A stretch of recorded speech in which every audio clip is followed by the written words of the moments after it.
En esta diapositiva abordamos dos elementos centrales para el control de calidad cuantitativo, los controles y los calibradores.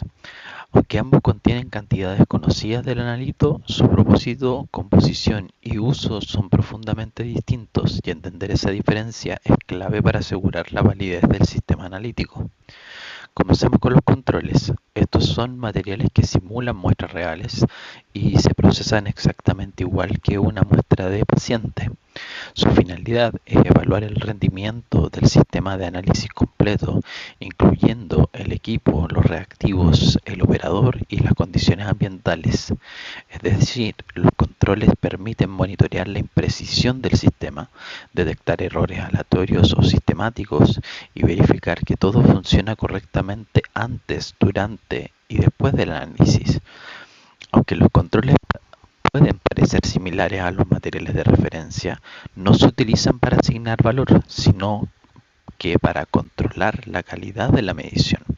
Son fundamentales para generar gráficos de Levy-Jennings, calcular la desviación estándar y aplicar reglas de Westgard. Su uso es diario, rutinario y obligatorio en cualquier laboratorio clínico o de investigación que aspire a resultados válidos y auditables. Ahora pasemos a los calibradores. Estos son disoluciones con concentraciones exactas y conocidas del analito, utilizadas exclusivamente para configurar o ajustar el instrumento.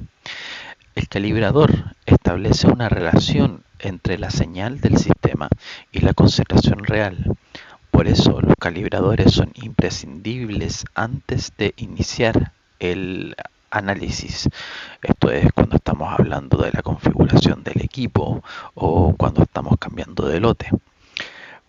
Pero los calibradores no deben ser usados como controles, ya que su rol no es monitorear el sistema, sino definir su punto de partida.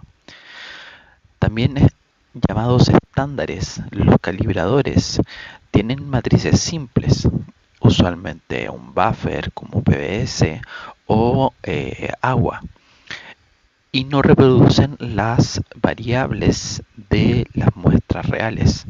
Por eso, no permiten estimar la imprecisión ni la reproducibilidad, como si lo hacen los controles.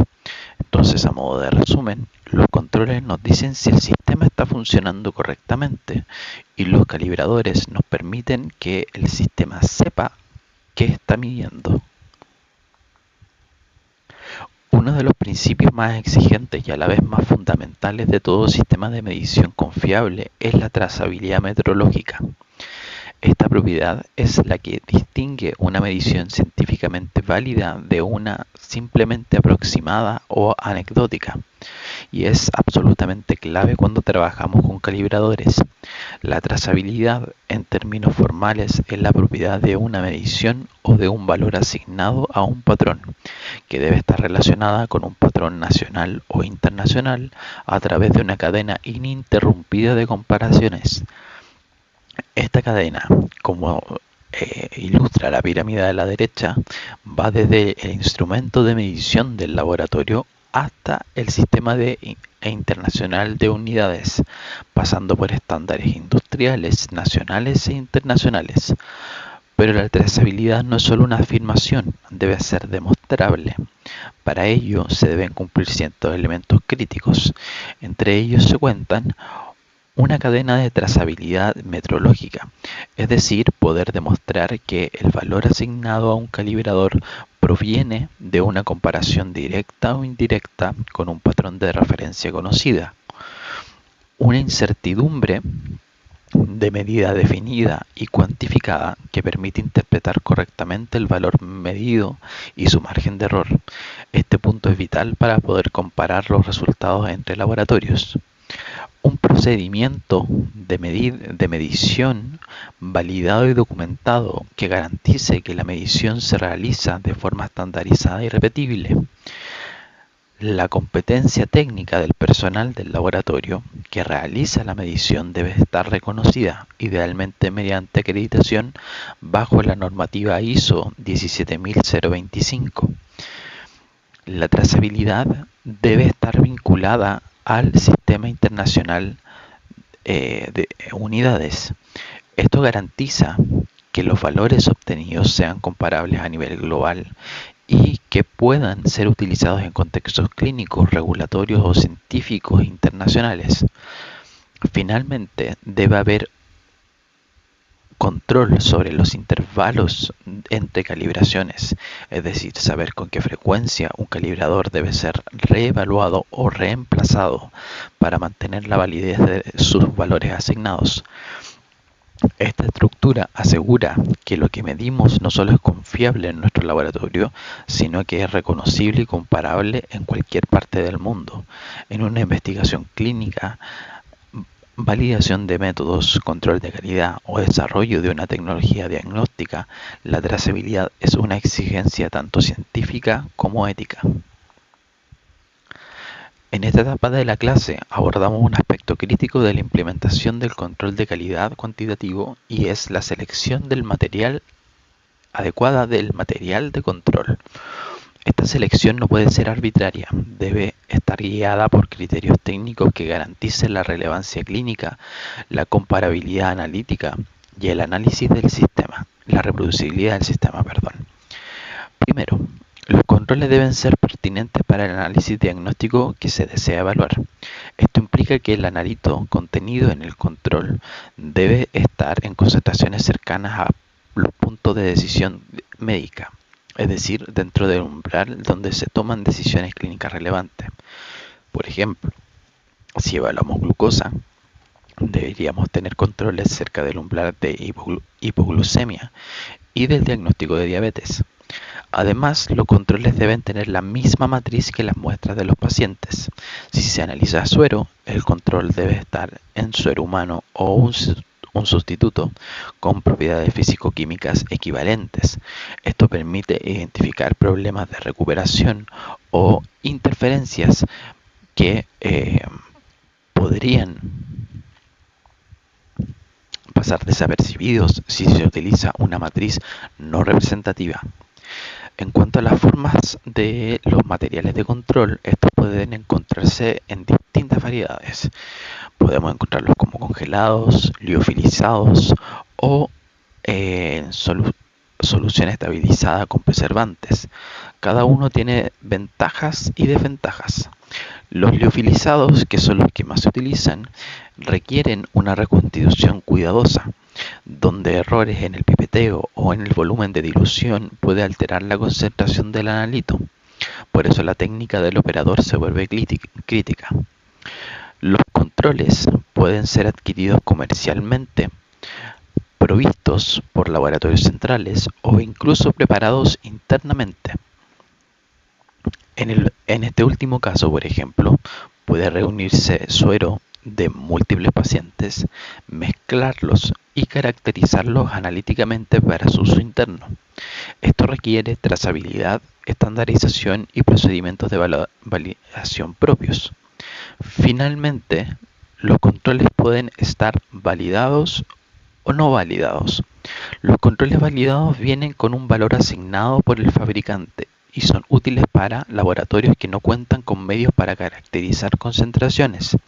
Sin embargo, el laboratorio debe verificar ese valor bajo sus propias condiciones y métodos, idealmente antes del uso rutinario. Por otro lado, los controles no validados requieren un proceso más exhaustivo de caracterización interna antes de ser utilizados con fines de monitoreo, como aquellos que se generan a partir de un batch de sueros de pacientes. En síntesis, la selección y uso adecuado de controles es tan importante como el sistema analítico en sí. Esta diapositiva sintetiza visualmente un concepto clave del control de calidad cuantitativo: la necesidad de utilizar controles que cubran todos los rangos clínicamente relevantes. En un sistema analítico bien diseñado, los controles no se limitan al rango normal, sino que deben incluir valores anómalos y críticos, tanto altos como bajos. Veámoslo desde la perspectiva de un paciente representado aquí con un tubo con una muestra de origen desconocido. El resultado de su análisis podría caer en alguno de los siguientes escenarios. Dentro del rango normal, el valor es esperable en una persona sana, en un rango anómalo, fuera del valor de referencia, pero no necesariamente crítico, o en un rango crítico que puede requerir la intervención médica urgente. Frente a esa posibilidad, el laboratorio debe garantizar que su sistema analítico sea preciso y exacto en todos estos niveles. ¿Cómo lo logramos? Con la configuración de un panel de controles que incluya un control de intervalo normal que verifique el desempeño rutinario del sistema en condiciones fisiológicas, controles en los extremos del rango clínico, tanto anómalos como críticos, para asegurar que el sistema sigue siendo fiable cuando se enfrenta a valores patológicos o de alta urgencia clínica. La lógica detrás es que si usamos controles normales, podríamos no detectar errores lineales, fallas de sensibilidad en concentraciones extremas o pérdida de precisión en los bordes de la curva analítica. Esto es especialmente importante en ensayos con implicancias clínicas graves, como gases en sangre, electrolitos, drogas terapéuticas o marcadores oncológicos. Además, utilizar múltiples niveles de control permite detectar errores sistemáticos no evidentes al trabajar solo en un punto. Por ejemplo, una mala calibración podría afectar a los valores más altos que a los bajos, algo que solo detectaríamos si usamos controles a lo largo de toda la curva. Una vez que el laboratorio ha seleccionado y adquirido materiales de control adecuado, el siguiente paso crítico en la implementación del control de calidad cuantitativo es establecer el intervalo aceptable de variación para estos controles. Este rango será la base para determinar si el sistema está funcionando dentro o fuera de control. Este proceso comienza con la recolección sistemática de datos.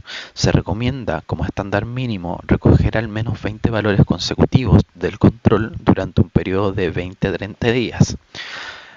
Esta cantidad es estadísticamente un mínimo, ya que tener 20 puntos permite calcular una media y una desviación estándar lo suficientemente representativa para establecer límites estadísticos confiables. Cada medición del control debe realizarse en condiciones normales, utilizando un método rutinario del laboratorio en la misma matriz y bajo las mismas condiciones que las muestras de pacientes. Es decir, no se trata de hacer 20 réplicas en un día, sino de capturar la variabilidad real del sistema a lo largo del tiempo. Una vez recogidos los datos, se calculan dos parámetros fundamentales: la media, que representará el valor esperado del control, y la desviación estándar, que cuantifica la variabilidad del sistema. Con estos valores se establecen los límites del control, generalmente definido como más menos 2 desviaciones estándar y más menos 3 desviaciones estándar respecto a la media. Estos límites son los que luego se representan en los gráficos de Levy-Jennings y permitirán aplicar reglas como las de Westgard para interpretar la estabilidad del sistema. El gráfico ilustrado en la diapositiva muestra cómo se distribuyen los valores del control en torno a la media. La mayoría de los valores deberían caer dentro de más o menos 2 desviaciones estándar. Si empiezan a acumularse fuera de ese rango, el sistema podría estar desviándose y requiere investigación. Este paso, aunque sencillo, es absolutamente esencial para personalizar el control estadístico a las condiciones reales del laboratorio y evitar depender únicamente de valores de los fabricantes que pueden no reflejar la variabilidad operativa local. Continuando con la determinación de los intervalos de control, esta diapositiva nos introduce a un concepto clave en el tratamiento estadístico de los datos: la identificación y manejo de valores atípicos, también llamados outliers. Cuando realizamos mediciones múltiples del mismo material de control, idealmente al menos 20 dentro de 20 a 30 días, esperamos que los resultados se distribuyan alrededor de un punto central. Esta distribución alrededor del centro refleja lo que llamamos tendencia central, y su análisis permite calcular la media y la variabilidad natural del sistema representado por la desviación estándar. Sin embargo, puede ocurrir que uno o dos resultados se desvíen notablemente del resto. Estas observaciones no deben ignorarse automáticamente, pero tampoco deben asumirse como parte de la variación normal. Si son claramente discordantes, se consideran valores atípicos. Una buena práctica estadística sugiere que si hay uno o dos valores atípicos en los 20 puntos recopilados, estos pueden excluirse del análisis siempre que se justifique razonablemente su origen. Por ejemplo, error de pipeteo, interferencia de cualquier tipo o alguna falla técnica puntual. En cambio, si hay tres o más valores atípicos, esto sugiere que el sistema presenta un problema estructural, como falta de precisión, error sistemático o variabilidad no controlada. Y en ese caso, los datos no deben utilizarse para calcular el intervalo de control. En su lugar se debe identificar la causa del problema, ya sea un fallo del equipo, un error del operador, la degradación del control, y corregirla. Y luego repetir la recopilación de aquellos 20 datos, a partir desde cero, ya que la base estadística estaría comprometida.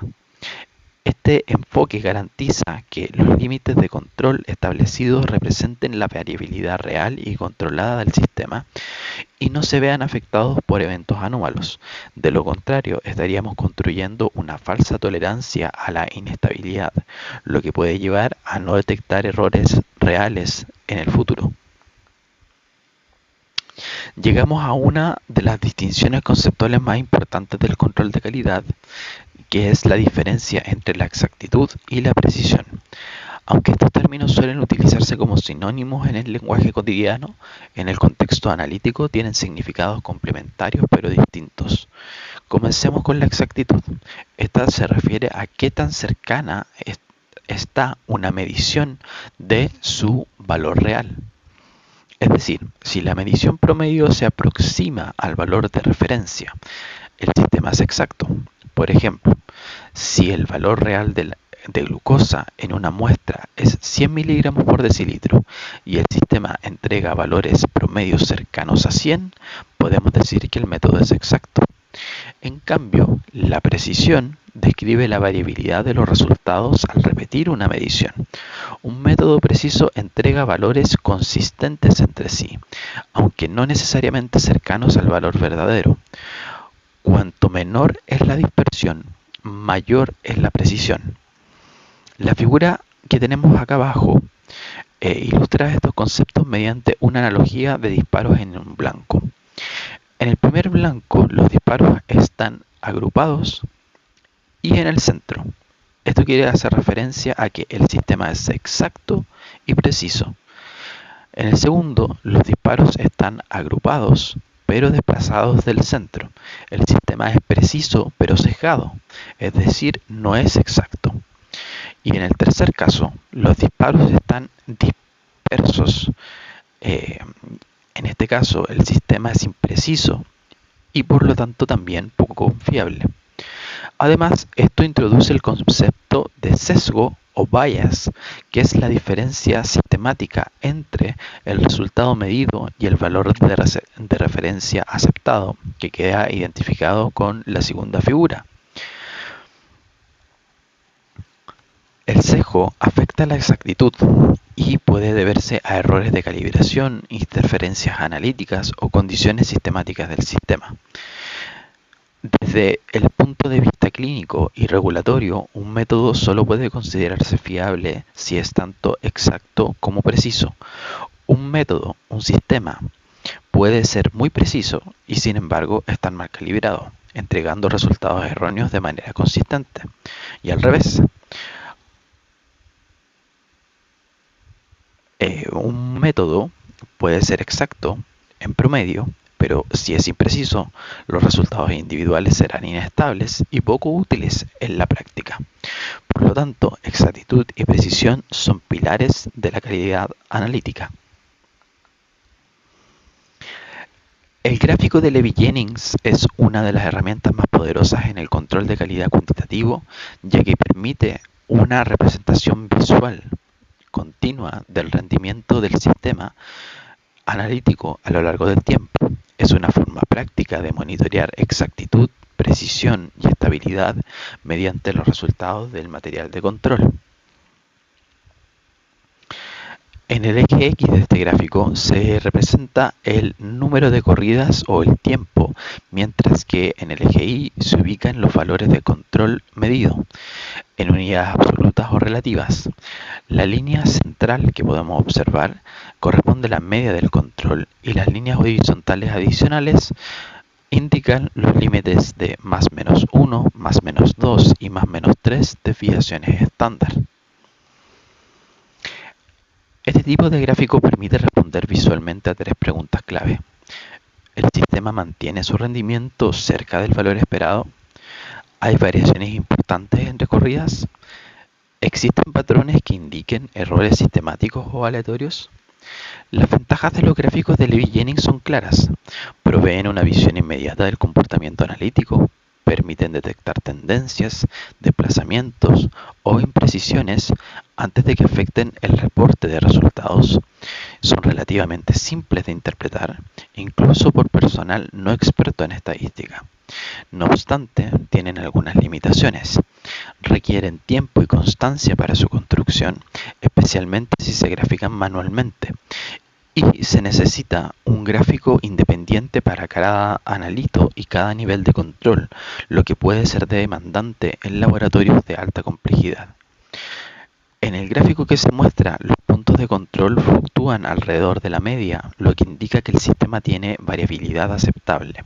Sin embargo, si alguno de esos puntos sobrepasa las más o menos 2 desviaciones estándar, o si se observa una secuencia de puntos en un mismo lado de la media, deberíamos aplicar reglas de interpretación, como las de Westcott, para determinar si el sistema está aún bajo control. Para ir cerrando esta sección, es importante reconocer que toda medición biomédica está sujeta a variabilidad y que dicha variabilidad puede tener múltiples orígenes, más allá del error técnico puntual. Comprender estas fuentes es esencial, no solo para interpretar los resultados con criterio, sino que para diseñar investigaciones robustas y reproducibles. Primero consideremos las limitaciones propias de los métodos utilizados. Cada técnica tiene un rango de sensibilidad, especificidad y condiciones óptimas. Por ejemplo, una ELISA puede no ser lineal fuera de cierto rango, o un ensayo colorimétrico puede tener interferencias por hemólisis o lipemia. Esta variabilidad metodológica debe ser conocida, controlada y reportada. Segundo, están las limitaciones de los equipos empleados. Ningún instrumento es perfecto. Balanzas, espectrofotómetros, termocicladores o micropipetas tienen tolerancias a la defabricación y su desempeño puede degradarse con el tiempo o con el mal uso. Por ello, el calendario de mantenimiento y calibración no es un protocolo burocrático, sino una exigencia científica y ética. En tercer lugar, uno de los factores más frecuentes pero menos reconocidos es el personal no adiestrado. Técnicos mal entrenados pueden cometer errores sistemáticos que afectan la calidad de los datos, desde errores del pipeteo, mal manejo del software, hasta una incorrecta lectura o interpretación de los resultados. Además, no podemos olvidar las deficiencias en el mantenimiento, la calibración y la verificación de precisión de los instrumentos. Estas fallas generan desviaciones no detectadas que pueden acumularse, comprometiendo la integridad de todo un estudio o el diagnóstico de múltiples pacientes. Finalmente, tenemos la variabilidad biológica, que es inherente a los sistemas vivos. No todos los individuos responden igual a una intervención, ni todos los biomarcadores se comportan con estabilidad absoluta. Esta variabilidad es natural y esperable, pero debe ser distinguida de la variabilidad analítica para no sobreinterpretar los resultados. Esta diapositiva nos permite visualizar la estructura jerárquica y relacional de los distintos tipos de variabilidad que afectan los resultados en investigaciones biomédicas. Aquí el objetivo no solo es clasificarlos, sino entender cómo interactúan y qué implicancias clínicas tienen. En el eje central se encuentra la variabilidad total, la cual es la suma de dos grandes fuentes, la variación biológica y la variación analítica. Dentro de la variación biológica se incluyen los factores fisiológicos intrínsecos al ser humano y se dividen en mundial, que representan las diferencias entre poblaciones, continentes o etnias, la grupal, cuantificable, eh, mediante el coeficiente de variación biológica, que nos dice cuán variable es un analito dentro de un grupo determinado, y la individual, que puede ser aún más crítica y que se expresa de forma diferente en personas sanas versus enfermas. Este tipo de variación no es controlable, pero debe conocerse y considerarse sobre todo en pruebas de monitoreo individual o medicina personalizada. Por otra parte, la variación analítica corresponde a la parte del error introducido por el sistema de medición y se divide en precisión, representado como el coeficiente de variación A, y asociado a errores aleatorios, y la exactitud, representado por el índice de desviación estándar, vinculada a errores sistemáticos. Ambas contribuyen a el error total del sistema, el cual se traduce en la práctica como incertidumbre del resultado. Esta incertidumbre debe ser reportada o conocida, especialmente cuando se usan los resultados para tomar decisiones clínicas. En la parte inferior se conectan ambos mundos. El resultado final debe evaluarse en función de su relevancia médica, es decir, si la variabilidad observada es aceptable para tomar decisiones clínicas seguras y efectivas. Por último, el CBR, o coeficiente de variación relativo, es una forma de expresar esa variabilidad total de manera porcentual, facilitando su comparación entre analitos, sistemas o métodos. Ahora abordamos un principio esencial en toda medición cuantitativa. Ninguna medición es perfecta. Toda medición está sujeta a error y estos se clasifican en dos grandes tipos: errores aleatorios y errores sistemáticos. Los aleatorios son aquellos que afectan la precisión. Surgen de variaciones impredecibles en el proceso de medición, vibraciones, fluctuaciones de voltaje, ligeros errores de pipeteo o cambios ambientales sutiles. Su característica principal es que no siguen un patrón fijo y a veces la medición se desvía hacia arriba, otras hacia abajo, generando una dispersión de resultados alrededor de un valor central. Esto se representa claramente con los dos primeros gráficos a la izquierda. En el primer caso, tenemos ni exactitud ni precisión. Los datos están dispersos y no se acercan al valor real. En el segundo caso, hay precisión sin exactitud. Las mediciones son consistentes entre sí, pero están desplazadas del valor real, lo cual nos lleva al segundo tipo de error. Los errores sistemáticos son los que afectan la exactitud. Se producen por sesgos constantes en el sistema.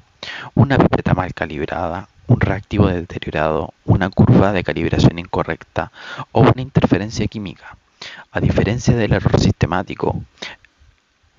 aleatorio, el sistemático repite el mismo error de forma consistente, desplazando todas las mediciones en una sola dirección. Esto lo vemos con los dos gráficos de la derecha. En el tercer gráfico hay exactitud sin precisión. El promedio de los datos se acerca al blanco, pero hay mucha dispersión. Y el cuarto gráfico es el escenario ideal. Tenemos alta precisión y alta exactitud, es decir, mínimos errores aleatorios y sistemáticos, lo que se traduce en un sistema de medición confiable. Cada tipo de error exige estrategias distintas. Los aleatorios se detectan y controlan mediante repetición, análisis estadístico y control de calidad interno, mientras que los sistemáticos requieren una revisión del método, recalibración y controles con comparación externa. En esta diapositiva podemos profundizar en el error sistemático. Un concepto central es la evaluación de métodos analíticos, a diferencia del error aleatorio, que se genera de forma impredecible. El sistemático afecta a todas las mediciones en la misma dirección y magnitud, generando un desplazamiento constante del resultado respecto del valor verdadero. Este tipo de error se manifiesta cuando, incluso tras repetir múltiples veces una medición bajo condiciones controladas, el promedio no obtenido no se acerca al valor real del mesurando. Por eso decimos que compromete directamente la veracidad o exactitud del método. Una de sus características distintivas es que introduce un sesgo de manera constante. Este sesgo puede tener dos formas. Una constante, que corresponde a x más 1, donde todos los resultados están desplazados en igual medida, o puede ser proporcional, en este caso x por 2, donde el sesgo varía según el valor medido, creciendo en proporción al resultado. Estas distorsiones pueden originarse por distintas causas: mal calibrado del equipo, reactivos vencidos o alterados, métodos incorrectamente implementados, interferencias no controladas. Es importante señalar que, aunque estas causas pueden ser identificadas y corregidas, no siempre lo son. De hecho, uno de los desafíos más importantes del control de calidad es precisamente detectar errores sistemáticos ocultos que podrían llevar a tomar decisiones clínicas erradas durante largos periodos sin que se note. Por eso es fundamental implementar estrategias de detección temprana, comparaciones con estándares de referencia, participación en programas de evaluación externa, revisión de los gráficos de control con reglas de Westgard específicas para identificar tendencias de desplazamientos. De este modo, en resumen, el error sistemático compromete la validez de un método. El segundo gran tipo de error que debemos considerar en todo sistema de medición es el error aleatorio, también conocido como imprecisión. A diferencia del error sistemático, que se repite de manera predecible, el error aleatorio surge de factores incontrolables y se manifiesta de manera impredecible, afectando la reproducibilidad de los resultados. Este tipo de error se refiere a una diferencia entre un resultado concreto y el valor promedio que obtendríamos si pudiéramos repetir la medición infinitas veces bajo las mismas condiciones. Es decir, refleja la fluctuación normal de las mediciones. Por su propia naturaleza, los errores aleatorios no son reproducibles de una medida a otra, no tienen un patrón claro, pueden manifestarse como desviaciones hacia arriba o hacia abajo, y su detección es limitada mediante técnicas convencionales de control, por lo que se requiere el uso de herramientas estadísticas para su análisis. Una característica clave es que estos errores son de pequeña magnitud, pero pueden acumularse si no se controlan.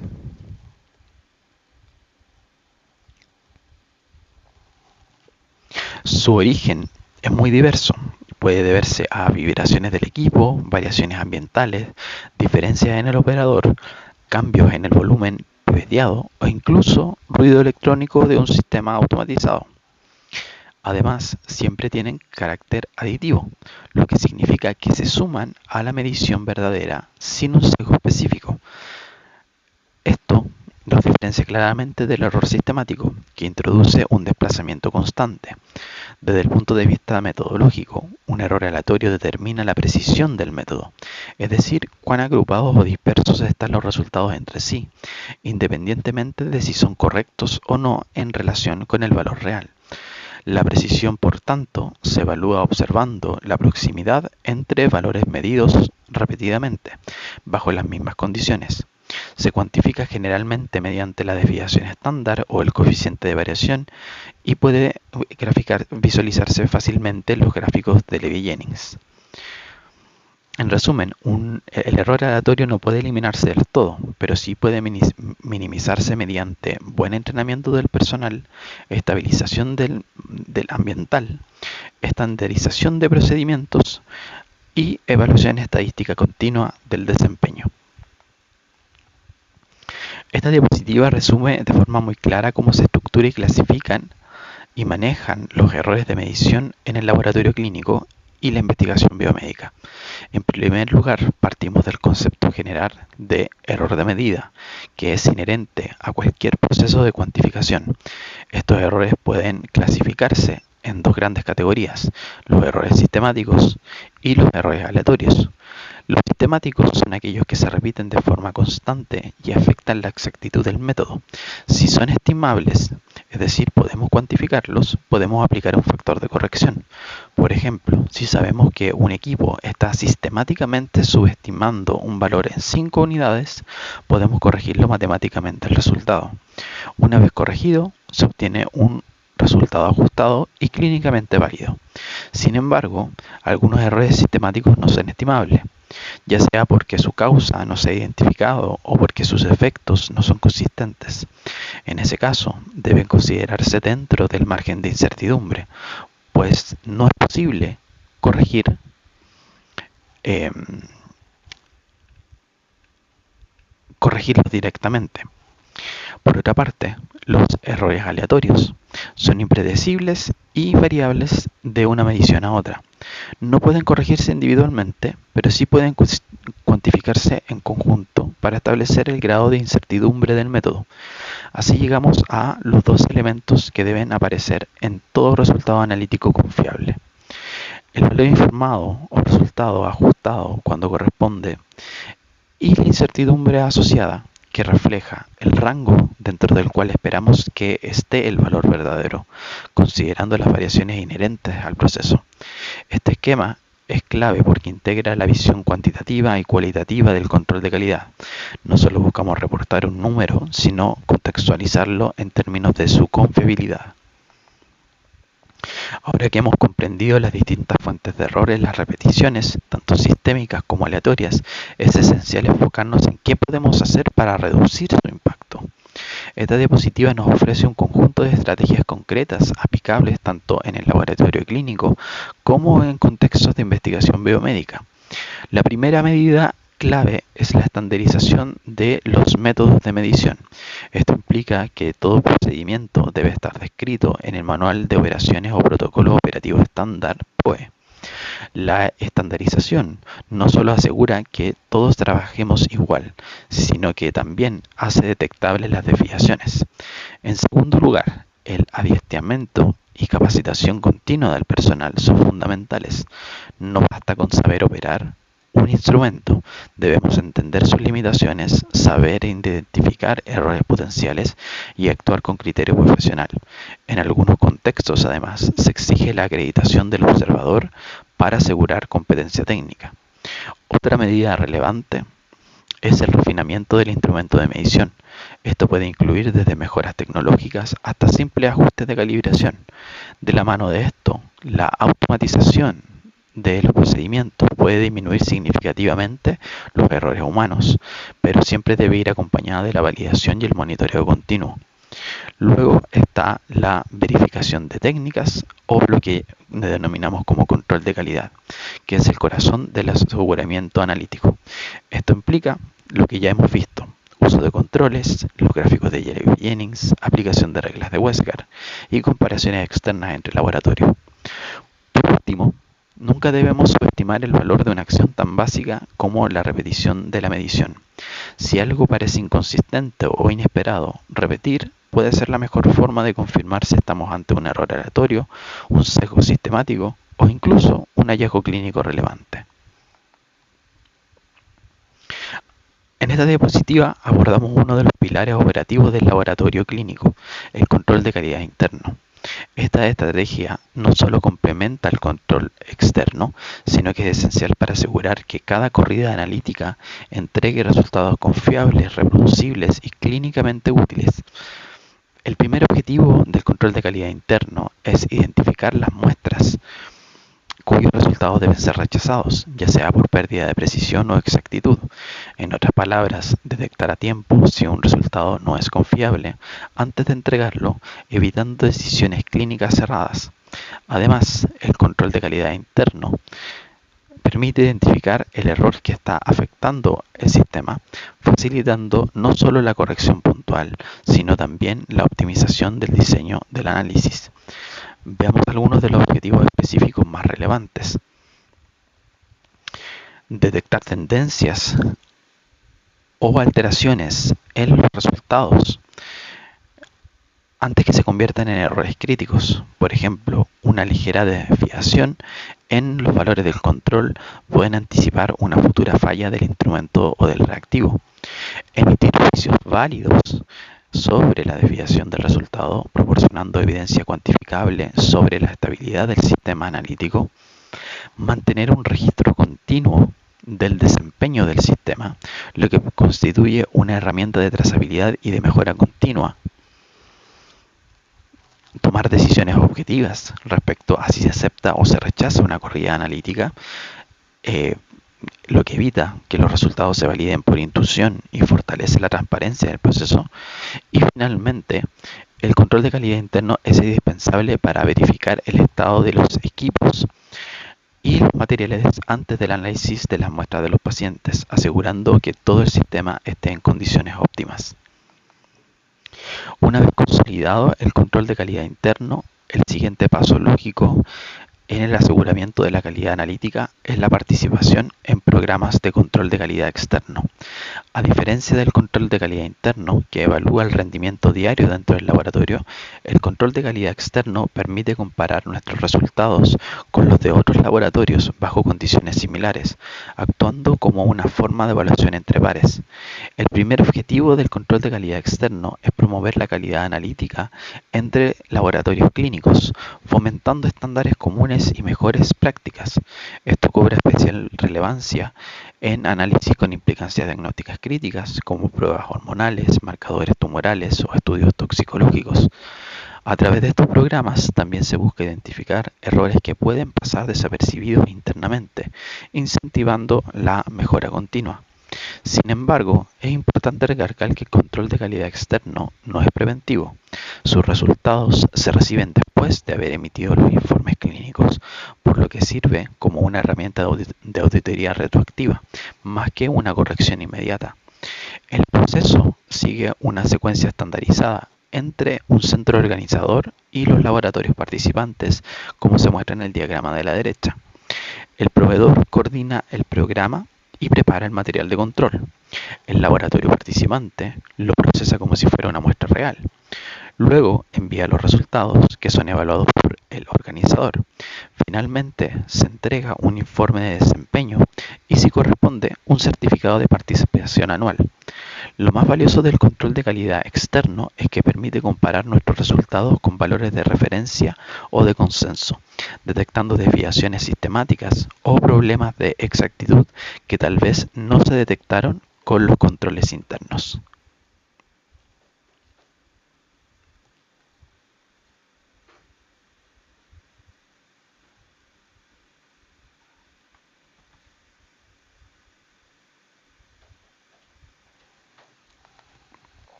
Ahora llegamos a un concepto que, aunque a veces se confunde con precisión, tiene un significado muy distinto y fundamental: la exactitud. La exactitud es la concordancia entre el valor medio de las mediciones realizadas y el valor verdadero del analito, conocido o aceptado como referencia. Dicho de otra forma, un método es exacto si se produce resultados cercanos a lo que realmente se debería obtener. Es importante destacar que la exactitud no se expresa numéricamente, ya que no es una magnitud, sino una cualidad que se interpreta de forma comparativa. Lo que se puede cuantificar, en cambio, son los errores sistemáticos que nos alejan de ese valor verdadero. Observa las imágenes en la parte inferior. A la izquierda, los disparos están concentrados y centrados.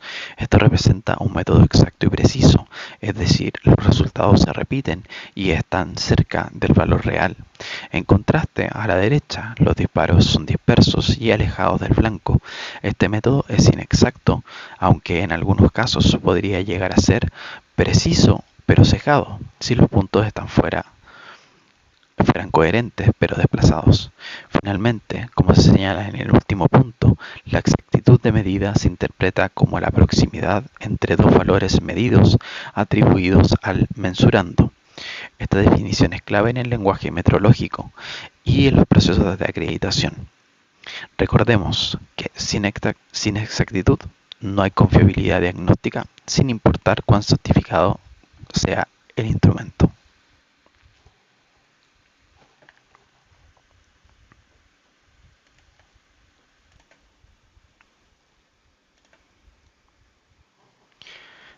Ahora vamos a profundizar en un concepto directamente relacionado con la exactitud, que es la veracidad.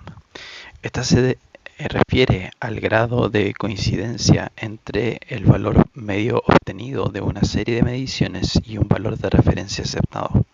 Es decir, nos dice cuán cerca estamos del valor que deberíamos obtener.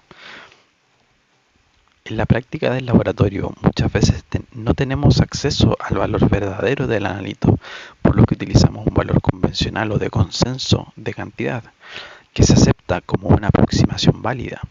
A partir de esto podemos evaluar la veracidad mediante el cálculo del sesgo. El sesgo es la diferencia sistemática entre el valor observado y el valor esperado.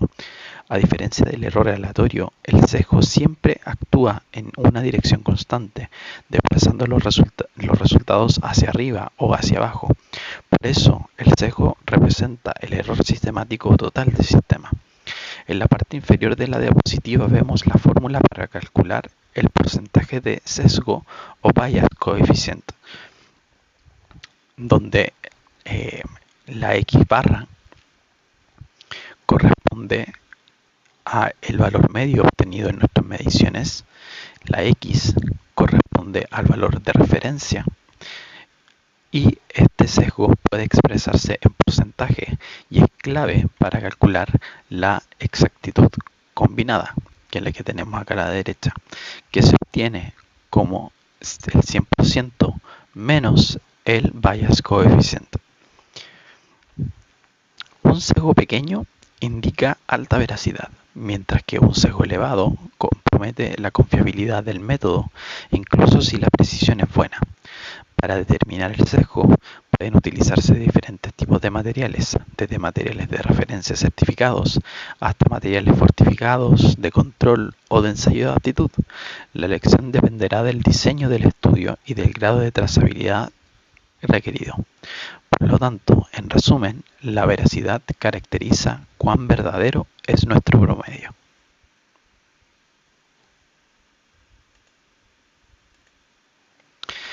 Ya hablamos de la veracidad y el sesgo. Ahora nos enfocamos en otro aspecto fundamental del desempeño analítico, que es la precisión. La precisión se refiere a cuán consistentes son nuestros resultados cuando repetimos una medición bajo las mismas condiciones. Podemos evaluarla desde dos enfoques complementarios. La repetibilidad, que se refiere a la consistencia cuando las mediciones se hacen en un mismo laboratorio, con el mismo equipo, el mismo analista y bajo las mismas condiciones. Y por otra parte, la reproducibilidad, que contempla la variación entre distintos días, operadores o equipos, pero utilizando el mismo método. El grado de precisión se expresa como imprecisión, es decir, como la cantidad de dispersión de los resultados, y la forma más común de calcularla es a través de la desviación estándar. Para comparaciones más útiles entre métodos o unidades, utilizamos la desviación estándar relativa, también conocida como coeficiente de variación, que es la desviación estándar dividida por la media expresada como porcentaje. La precisión no depende del valor real, sino de la repetibilidad de los resultados obtenidos. Un método puede ser muy preciso en que todos los resultados estén agrupados entre sí, pero no exacto, porque están lejos del valor verdadero. Por eso, precisión y exactitud deben evaluarse por separado. Finalmente, para mantener una buena precisión en el laboratorio es importante estandarizar condiciones, utilizar los mismos lotes de reactivos, conservar los mismos calibradores durante una corrida o validación y en lo posible mantener los mismos instrumentos y analistas al menos durante los ensayos comparativos.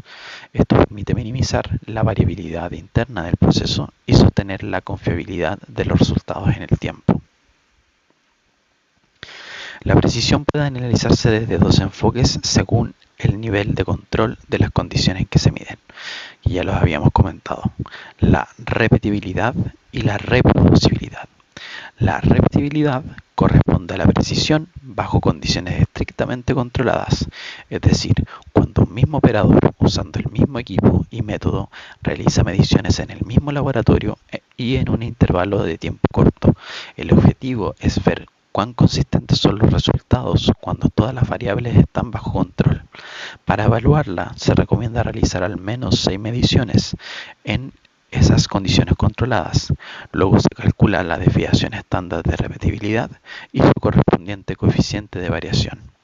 Por otro lado, tenemos la reproducibilidad, que mide la precisión cuando se relajan algunas condiciones. Puede cambiar el operador, el equipo, los reactivos o incluso el laboratorio, y suele implicar un intervalo de tiempo mayor. Este tipo de precisión es más exigente porque refleja cuán robusto es el método frente a la variabilidad del entorno real. Aquí se recomienda hacer al menos 10 mediciones en distintos días o variando condiciones clave. Los resultados se usan para calcular la desviación estándar de reproducibilidad y el coeficiente de variación reproducible. La diferencia clave entre ambas es que la repetibilidad mide la consistencia bajo condiciones idénticas, mientras que la reproducibilidad mide la constancia ante cambios controlados. Ambas son necesarias para validar y confirmar y confiar en los métodos analíticos del laboratorio.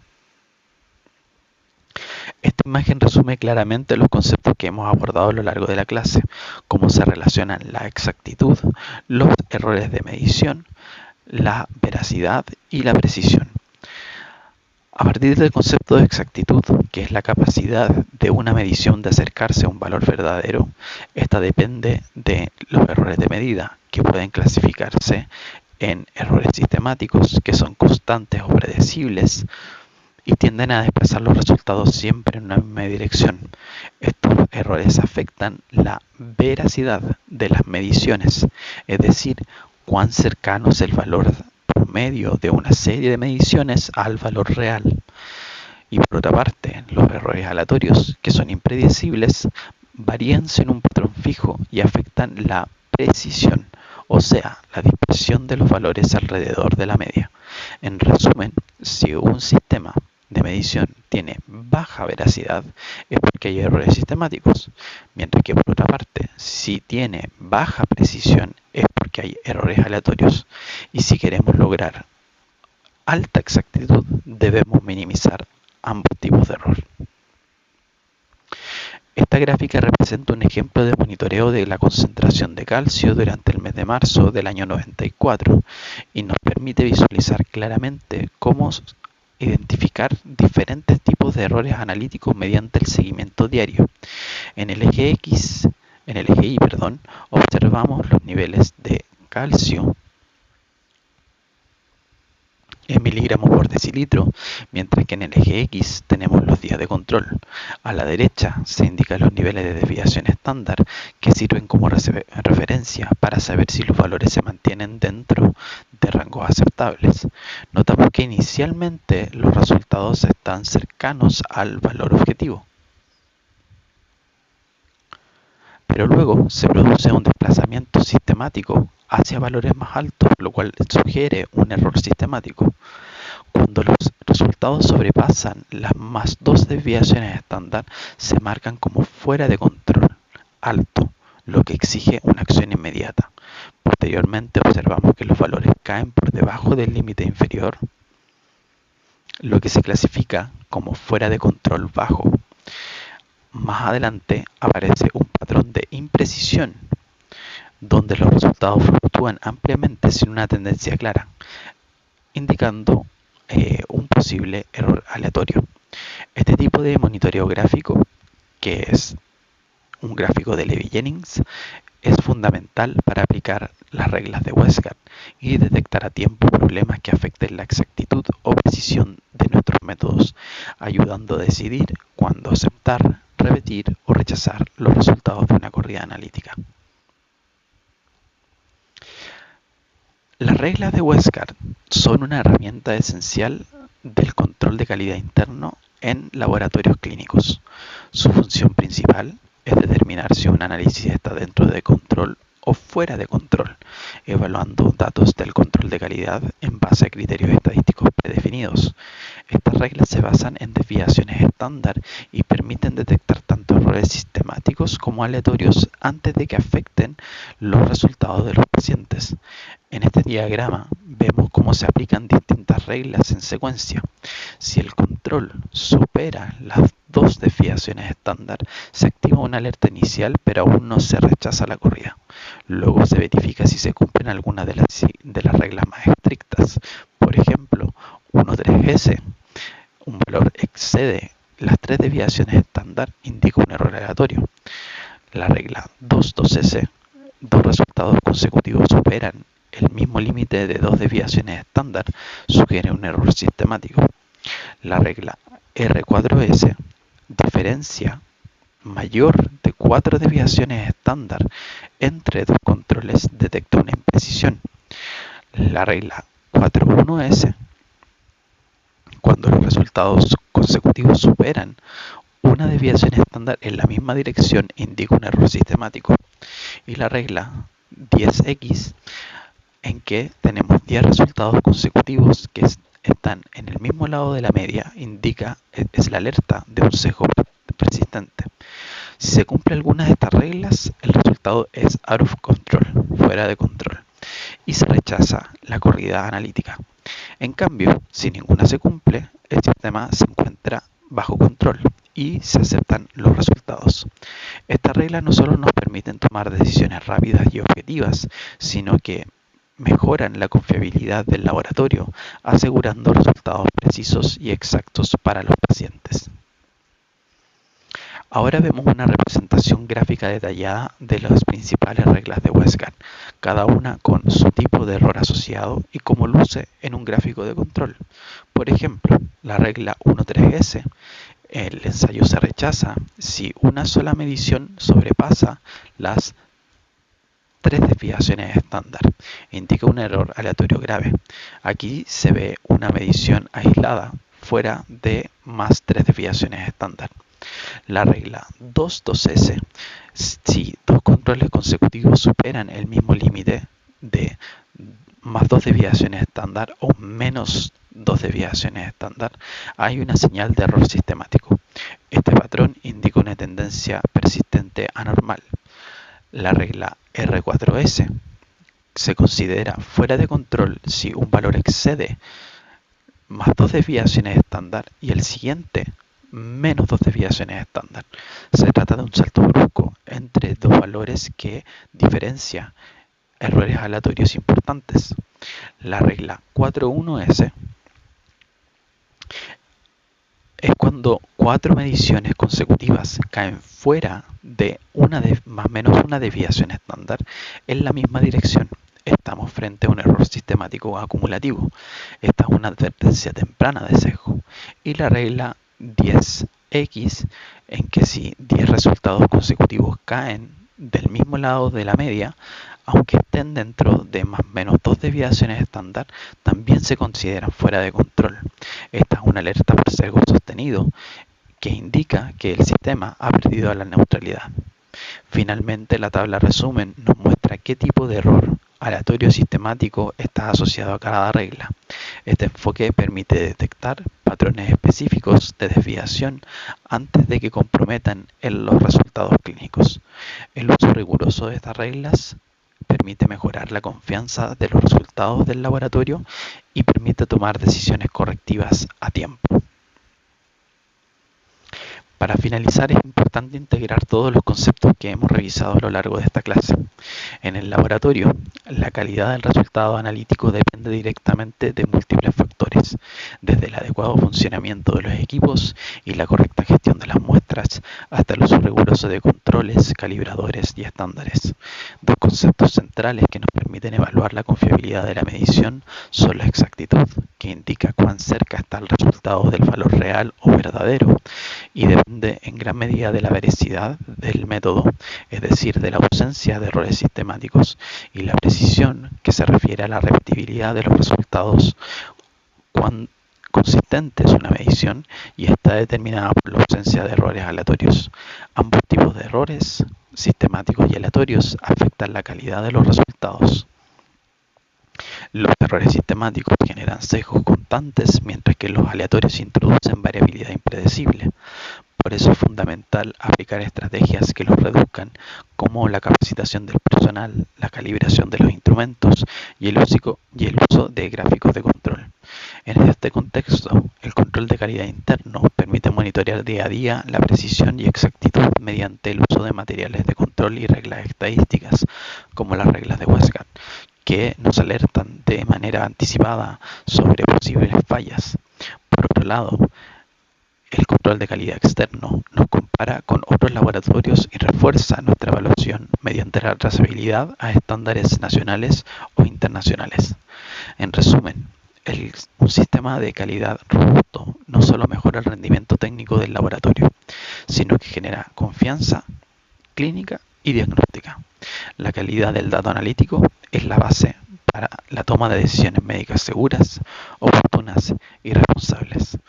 Estimados estudiantes, espero que esta clase haya sido de su provecho, y si tienen alguna duda, no tengan ninguna incertidumbre en poder contactarme y yo les responderé sus consultas.